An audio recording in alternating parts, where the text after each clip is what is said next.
ये है दिल्ली दर्पण। पिछले 2 साल से ईडी यानी इन्फोर्समेंट डायरेक्टरेट एक तथाकथित शराब घोटाले की जांच कर रही है। 2 साल से ईडी इस तथाकथित शराब घोटाले की मनी ट्रेल ढूंढ रही है। ईडी मनी ट्रेल क्यों ढूंढ रही है? क्योंकि ईडी यानी enforcement directorate prevention of money laundering act के तहत इन्वेस्टिगेशन करती है। क्या इन्वेस्टिगेट करती है? मनी लॉन्ड्रिंग का क्या मतलब हुआ कि कहीं से भी अगर कोई गलत तरीके से किसी ने पैसा लिया है तो वो कहाँ गया, किसके पास गया, कैसे इस्तेमाल हुआ, किसने इस्तेमाल किया, इसकी जांच करना ईडी का काम है। 2 साल से आम आदमी पार्टी से जुड़ी मनी ट्रेल को ईडी खोज ही रही है। उन्हें आज तक आम आदमी पार्टी के किसी भी नेता के पास 1 रुपया भी प्रोसीड्स ऑफ क्राइम का नहीं मिला, मनी ट्रेल का नहीं मिला। जब ये बात सुप्रीम कोर्ट गई तो सुप्रीम कोर्ट ने भी बार बार ईडी से पूछा कि आम आदमी पार्टी से जुड़ी हुई मनी ट्रेल कहां है, मनीष सिसोदिया से जुड़ी हुई मनी ट्रेल कहां है, संजय सिंह से जुड़ी हुई मनी ट्रेल कहां है, और इस पर ईडी के पास कोई जवाब नहीं था। सुप्रीम कोर्ट ने अपने आदेश में बहुत स्पष्ट तौर पर कहा था कि जिस 100 करोड़ की मनी ट्रेल की ईडी बात कर रही है, जो आम आदमी पार्टी को वो कह रहे हैं गई है, जस्टिस संजीव खन्ना ने कहा कि ये मनी ट्रेल साबित नहीं हुई। उन्होंने कहा ये डिबेटेबल है, यानी ये संदेहास्पद है, इसको साबित नहीं किया गया। संजय सिंह जी के बेल के समय जब मनी ट्रेल पर सवाल उठे तो ईडी के पास कोई भी जवाब नहीं था कि आम आदमी पार्टी से जुड़ी हुई मनी ट्रेल कहां है। लेकिन इस पूरे केस में मनी ट्रेल ना मिलने के बावजूद आम आदमी पार्टी के कई नेताओं को गिरफ्तार कर लिया गया। मनीष सिसोदिया जी को गिरफ्तार किया गया, संजय सिंह जी को गिरफ्तार किया गया, यहां तक कि अब दिल्ली के मुख्यमंत्री अरविंद केजरीवाल जी को भी गिरफ्तार किया गया, सिर्फ और सिर्फ ईडी की एक मनी ट्रेल की आशंका पर।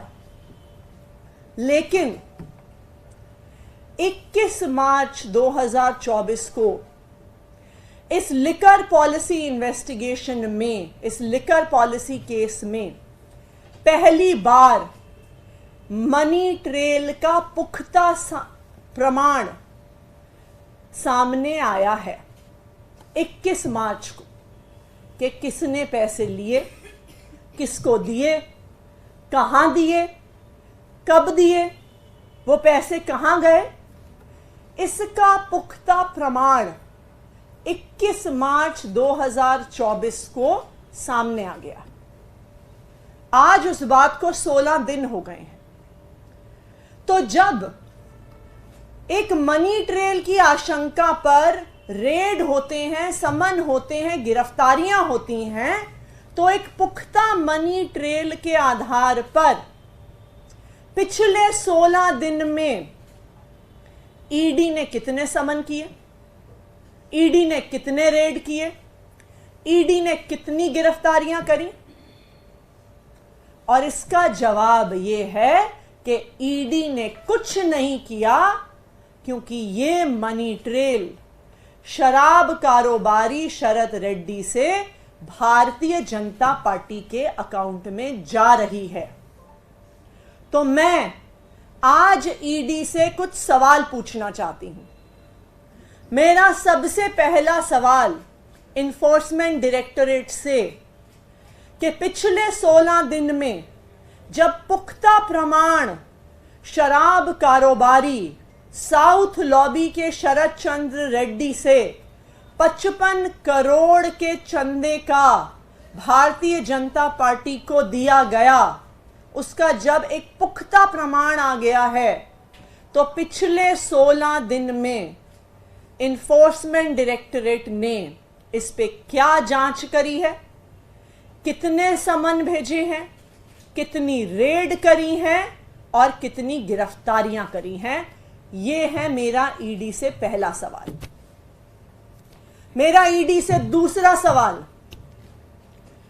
कि जब सिर्फ मनी ट्रेल की आशंका पर आपने आम आदमी पार्टी के कई नेताओं को गिरफ्तार कर लिया, कोर्ट में कहा कि आम आदमी पार्टी को आरोपी बनाएंगे, तो जब 55 करोड़ रुपए की मनी ट्रेल साउथ लॉबी के शराब कारोबारियों से भारतीय जनता पार्टी को जा रही है, तो enforcement directorate Bharatiya Janata party को आरोपी कब तक बनाएगा? मेरा ईडी को तीसरा सवाल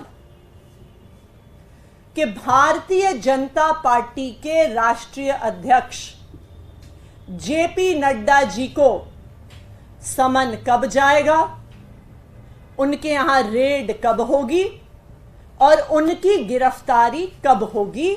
इसका जवाब ईडी को देना होगा। इसके अलावा इस पूरी जांच में 2 साल से ईडी गोवा चुनाव की इन्वेस्टिगेशन कर रही है। कहते हैं कि जी मनी ट्रेल गोवा चुनाव तक जाती है, तो जो चुनाव 2 साल पहले हुआ, आज उसके कैंडिडेट को बुला रहे हैं, आज उसके पोस्टर वाले को बुला रहे हैं, आज वहां पे टेंट लगाने वाले को बुला रहे हैं, आज वहां पे कुर्सी लगाने वाले को बुला रहे हैं, इस मान्यता के आधार पर कि चुनाव प्रचार में बहुत पैसा खर्च होता है। लेकिन चुनाव से जुड़ी हुई एक और बड़ी मान्यता भी है कि कोई भी व्यक्ति टिकट लेने के लिए पार्टियों को पैसा देते हैं। तो जब 29 मार्च को शराब घोटाले के एक और आरोपी मगुंटा श्रीनिवासलू रेड्डी को भारतीय जनता पार्टी के अलायंस पार्टनर टीडीपी से टिकट मिलता है, तो क्या ईडी इस बात की जांच कर रही है कि क्या मगुंटा श्रीनिवासलू रेड्डी और उनके बेटे राघव मगुंटा ने भारतीय जनता पार्टी के एलाय टीडीपी को कुछ पैसे तो नहीं दिए? क्या ईडी ने इस पर जांच शुरू करी है? 5वां सवाल कि आज तो आप 2 साल पुराने गोवा चुनाव पर जांच कर रहे हैं। मगुंटा श्रीनिवासलू रेड्डी और उनके बेटे राघव मगुंटा का चुनाव तो आज चल रहा है। वो आज भारतीय जनता पार्टी के अलायंस पार्टनर की टिकट पे चुनाव लड़ रहे हैं। आपने क्या उनके चुनाव प्रचार पर इन्वेस्टिगेशन शुरू किया कि पैसा कहां से आ रहा है, पैसा कहां खर्च हो रहा है, वो पोस्टर कैसे लगा रहे हैं, वो कुर्सी कैसे लगा रहे हैं, वो साउंड सिस्टम कैसे लगा रहे हैं, वो अपना प्रचार कैसे कर रहे हैं? उसकी मनी ट्रेल देखने के लिए आपको 2 साल बाद किसी गवाहों को बुलाने की जरूरत नहीं है। वो चुनाव आज चल रहा है। तो ये मेरा ईडी से आखिरी सवाल है कि क्या आपने भारतीय जनता पार्टी के अलायंस पार्टनर टीडीपी के चुनाव प्रचार की इन्वेस्टिगेशन शुरू की है क्या?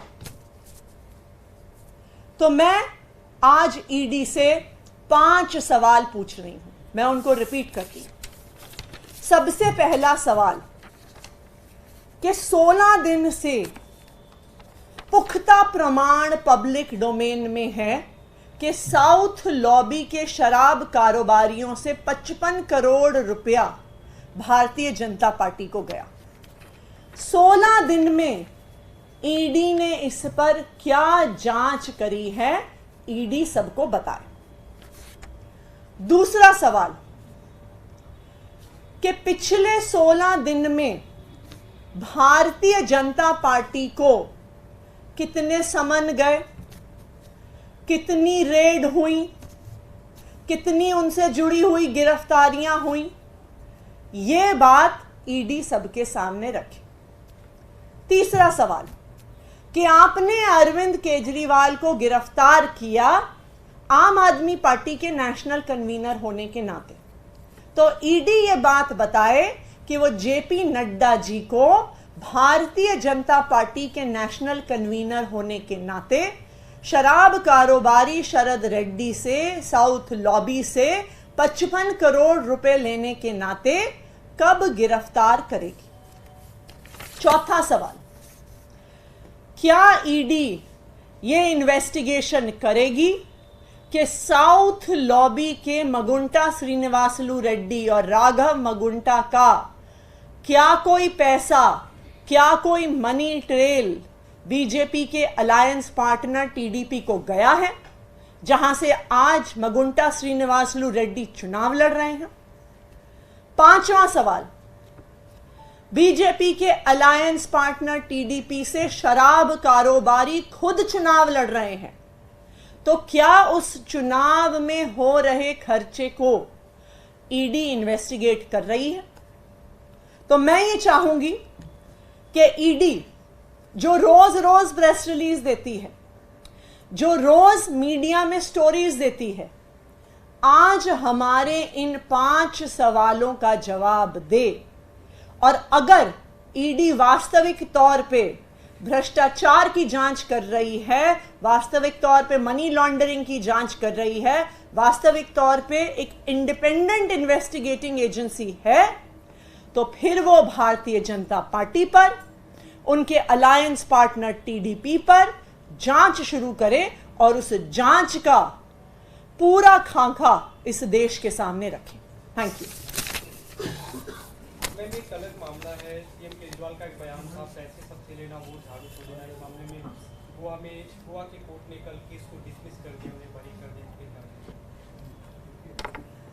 देखिए, भारतीय जनता पार्टी लगातार आम आदमी पार्टी पर, आम आदमी पार्टी के नेता अरविंद केजरीवाल पर हर प्रकार के झूठे आरोप लगाती है।